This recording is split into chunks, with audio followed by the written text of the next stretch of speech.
Hello friends, nursing class में आपका स्वागत है। फ्रेंड्स, आज मैं लेकर आई हूँ साइंस के मोस्ट इंपॉर्टेंट क्वेश्चन आंसर और यह वीडियो आपके लिए बहुत ही हेल्पफुल होने वाला है। बहुत ही इंपॉर्टेंट क्वेश्चन लेके आई हूँ, एग्जाम में पूछे गए क्वेश्चन हैं, वो भी मैं इंपॉर्टेंट पॉइंट्स के साथ लेके आई हूँ जो एग्ज़ाम में पूछे ही जाएंगे। ठीक है, तो वीडियो को लास्ट तक ज़रूर देखिए और वीडियो को प्लीज़ शेयर ज़रूर कर दीजिए। तो चलिए वीडियो को शुरू करते हैं। तो यहाँ पर देखते हैं फर्स्ट क्वेश्चन, कौन सा धातु होते हुए भी विद्युत का कुचालक है? कौन सा ऐसा धातु है जो धातु होते हुए भी विद्युत का कुचालक है? तो वह है लेड। ठीक है, क्या है? लेड। लेड को सीसा भी कहा जाता है। ठीक है, क्या कहा जाता है? सीसा कहा जाता है और इसको दर्शाया जाता है पी से। ठीक है, किससे दर्शाया जाता है? पी से दर्शाया जाता है और इसे लेड को सीसा कहा जाता है। और इसमें इम्पॉर्टेंट जो पॉइंट हैं वह देख लेते हैं। तो इसके इम्पॉर्टेंट पॉइंट हैं, इसका संकेत है Pb।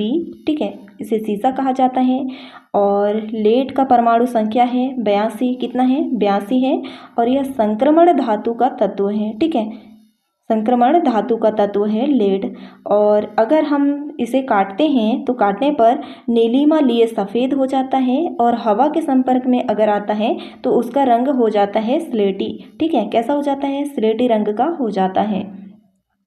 नेक्स्ट पॉइंट है, इसका प्रमुख खनिज क्या है? तो इसका प्रमुख खनिज है सीसा का गैलिना, जिसे PbS से दर्शाया जाता है। ठीक है, गैलिना है इसका प्रमुख खनिज और इसे PbS से दर्शाया जाता है। और शुद्ध सीसा चांदी जैसा सफ़ेद दिखाई देता है। ठीक है, शुद्ध सीसा कैसा दिखता है? तो चांदी के जैसा सफ़ेद दिखता है। और यहाँ पर हम देखते हैं, अगर लेड को पिघलाना है तो सेंटीग्रेड में 183 डिग्री सेंटीग्रेड पर पिघलेगा। ठीक है, 183 डिग्री सेंटीग्रेड पर पिघलेगा सेंटीग्रेड में। और फ़ारेनहाइट में पिघलाना चाहते हैं तो 361 डिग्री फ़ारेनहाइट पर पिघलेगा लेड। ठीक है, सीसा। और यहाँ पर देखते हैं Pb विद्युत का अच्छा सुचालक है। ठीक है, लेड कैसा है? तो विद्युत का अच्छा सुचालक होता है। तो यह है इम्पॉर्टेंट पॉइंट इसके। इनमें से कोई भी क्वेश्चन बन सकता है, इसलिए इनको अच्छे से याद कर लीजिए। और फ्रेंड्स, अगर आपको PDF चाहिए तो आपको मैं बता दूं कि हमारे टेलीग्राम चैनल को सब्सक्राइब कर लीजिए। डिस्क्रिप्शन में लिंक मैं डाल दूंगी, वहाँ पर PDF डाल दूंगी, तो आप PDF को डाउनलोड करके पढ़ सकते हैं। ठीक है,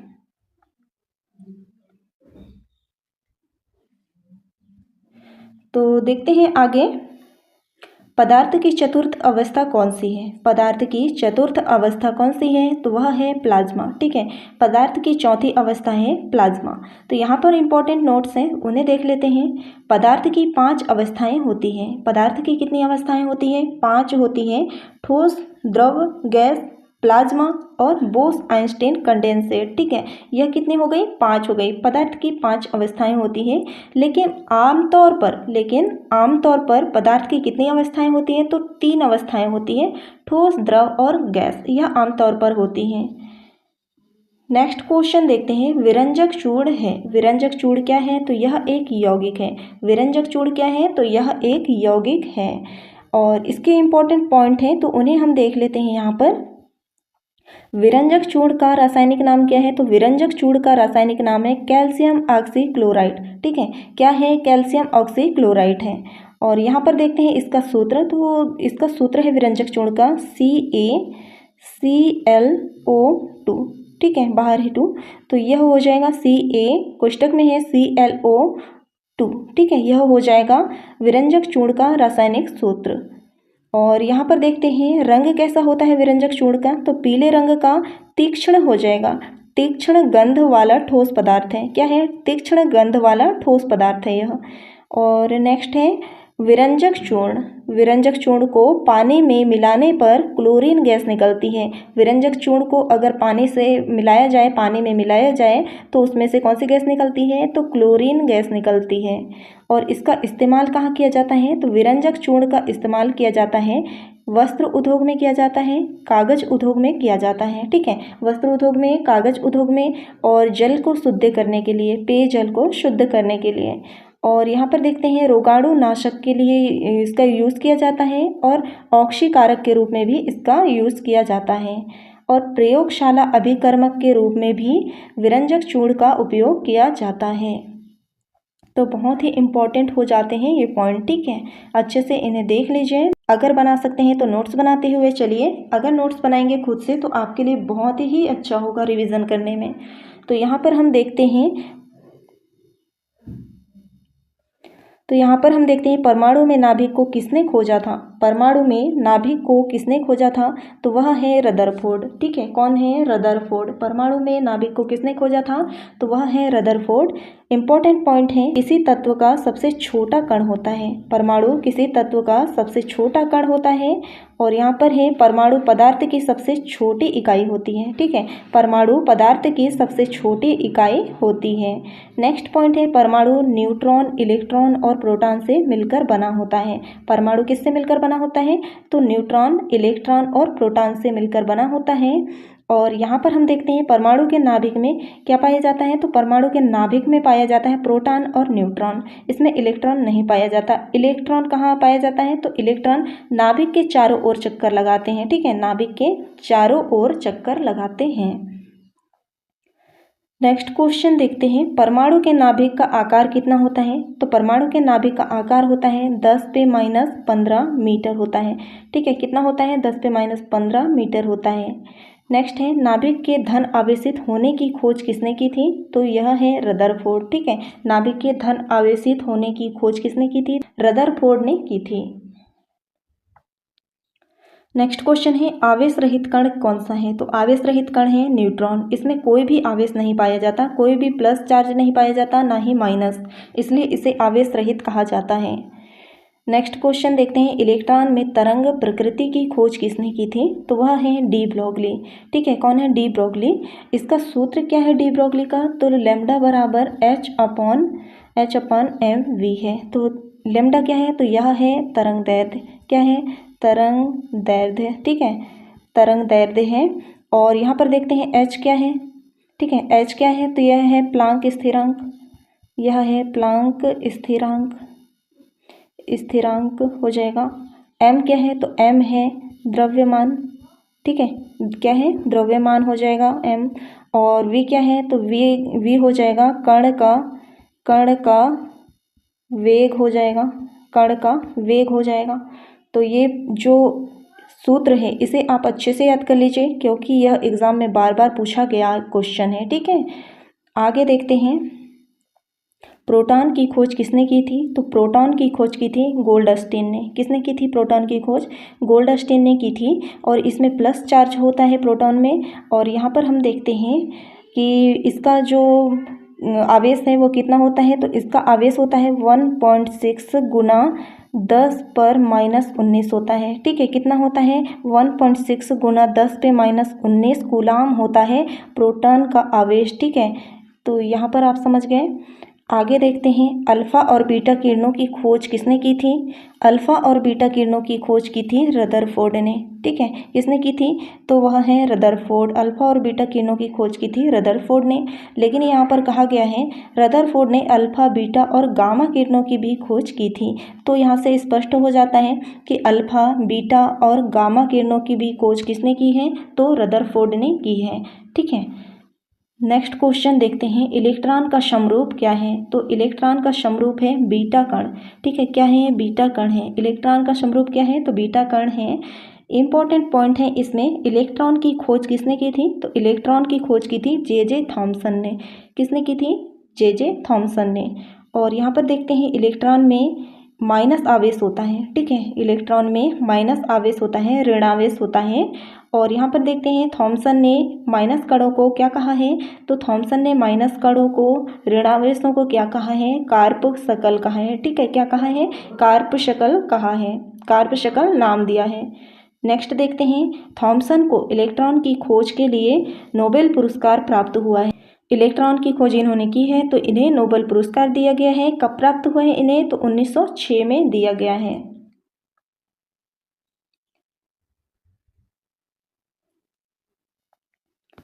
नेक्स्ट क्वेश्चन देखते हैं, रेडियोधर्मिता को किससे मापी जाती है, रेडियोधर्मिता को किससे मापी जाती है, तो गीगर मूलर काउंटर से।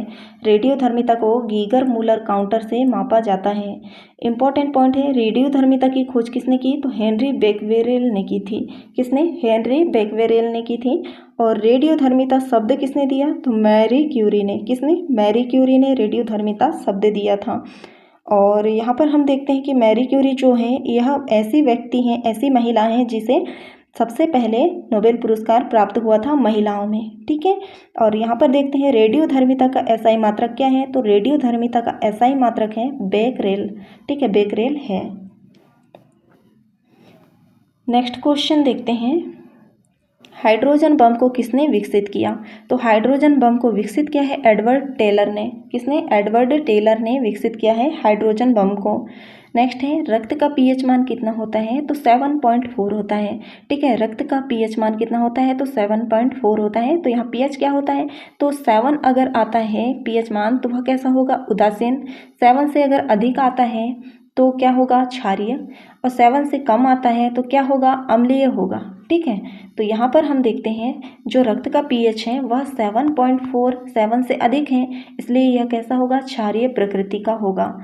और रक्त का पीएच मान मुख्य रूप से बाइकार्बोनेट कार्बनिक एसिड बफर के द्वारा नियंत्रित किया जाता है। ठीक है, यह नियंत्रित होता है। जो रक्त का पीएच मान है मुख्य रूप से किससे नियंत्रित होता है? तो बाइकार्बोनेट कार्बनिक एसिड बफर के द्वारा नियंत्रित होता है। नेक्स्ट क्वेश्चन देखते हैं, दूध का पीएच कितना होता है? दूध का पीएच कितना होता है? तो इसका होता है 6.6। ठीक है, 6.6, 7 से कम है इसलिए यह अम्लीय हो जाएगा, इसकी प्रकृति हो जाएगी अम्लीय। और दूध खट्टा होने पर इसका पीएच मान कम हो जाएगा। ठीक है, दूध अगर खट्टा होता है तो इसका पीएच मान कम हो जाएगा, लेकिन अगर दूध कच्चा है तो यह क्षारीय हो जाएगा। ठीक है, दूध अगर कच्चा है तो यह क्षारीय हो सकता है। नेक्स्ट क्वेश्चन देखते हैं, शुद्ध जल का पीएच कितना होता है? तो आपको पता है शुद्ध जल का पीएच होता है 7। ठीक है, शुद्ध जल का पीएच कितना होता है? 7। उदासीन कहा जाता है इसे। नेक्स्ट देखते हैं, परम ताप का मान कितना होता है? परम ताप का मान कितना होता है? तो -273 डिग्री सेंटीग्रेड होता है। परम ताप का मान होता है -273 डिग्री सेंटीग्रेड।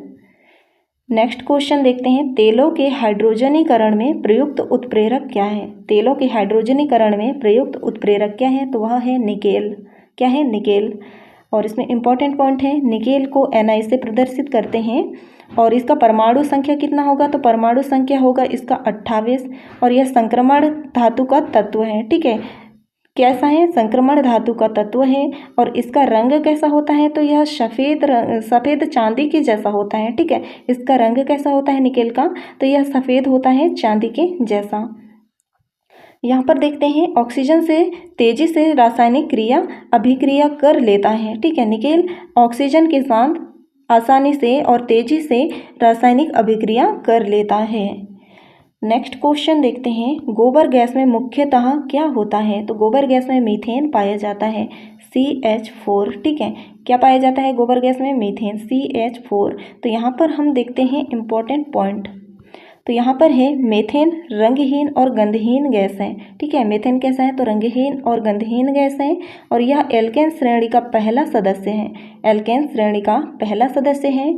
और मेथेन को मार्स गैस या मिथाइल हाइड्राइड भी कहा जाता है। ठीक है, मेथेन को मार्स गैस और या फिर मिथाइल हाइड्राइड भी कहा जाता है। यह क्वेश्चन बना हुआ है कि मार्स गैस किसे कहा जाता है, तो इम्पोर्टेंट हो जाता है ये पॉइंट। नेक्स्ट पॉइंट देखते हैं, आसानी से ज्वलनशील गैस है। ठीक है, मीथेन आसानी से जल सकती है।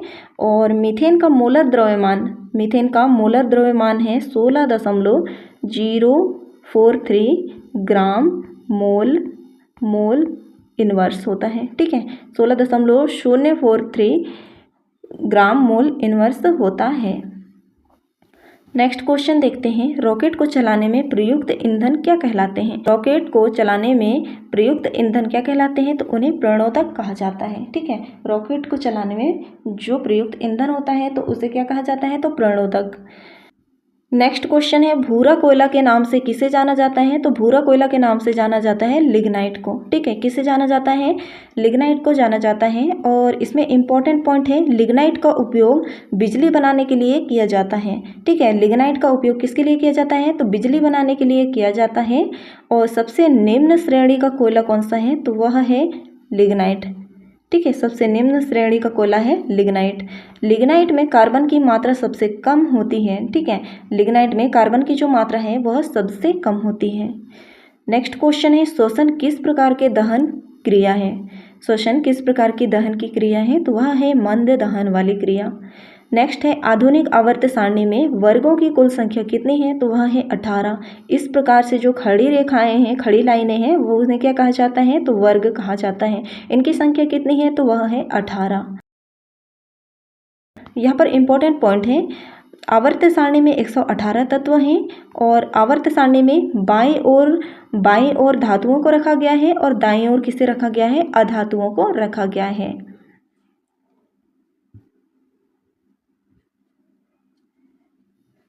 नेक्स्ट क्वेश्चन है आधुनिक आवर्त सारणी में आवर्तों की कुल संख्या कितनी है, तो आवर्त हैं 7, ठीक है। आवर्त कितने हैं, 7 आवर्त हैं। तो आवर्त किसे कहते हैं, जैसे इस प्रकार से जो आड़ी लाइनें हैं इन्हें आवर्त कहा जाता है। नेक्स्ट है सबसे भारी धातु कौन सी है, तो सबसे भारी धातु है ओस्मियम, ठीक है। इसे OS से प्रदर्शित किया जाता है।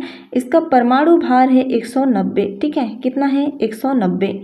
और परमाणु संख्या कितनी है, तो 76 है, ठीक है। ओस्मियम की परमाणु भार है 190, परमाणु संख्या है 76 और यह संक्रमण धातु का तत्व है, ठीक है। ओस्मियम संक्रमण धातु का तत्व है।